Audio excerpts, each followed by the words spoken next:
Subscribe کریں حافظ جمال sound channel کو اور دبائیں بیل آئیکن کو تاکہ آپ کو ریگولر نوٹیفیکیشن حاصل ہو سکیں۔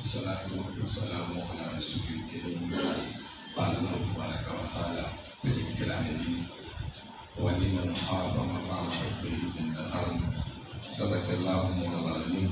سبحانہ الصلاۃ والسلام علیک یا سیدی یا رسول اللہ وعلی آلک وأصحابک یا سیدی یا حبیب قلبی الصلاۃ والسلام علیک یا سیدی یا رسول العالمین وعلی آلک وأصحابک یا سیدی یا حبیب الصلاۃ والسلام علیک یا سیدی المرسلین وعلی آلک وأصحابک یا سیدی یا میرے بزرگوں اور دوستوں، برادران اسلام، اللہ کریم کا کتنا بڑا فضل، کتنا بڑا احسان کہ جس نے ہمیں انسان بھی بنایا اور مسلمان بھی بنایا۔ آج ہمیں اس علیہ السلام کی نظر میں حاضر ہے۔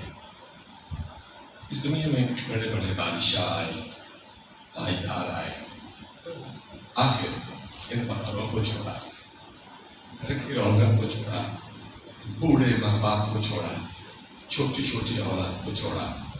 ایک دن ہم بھی جانے والے ہیں، کیوں نہ اس حال میں جائیں، اللہ بھی راضی ہو، اللہ کا محبوب صلی اللہ علیہ وسلم کو بھی راضی ہو۔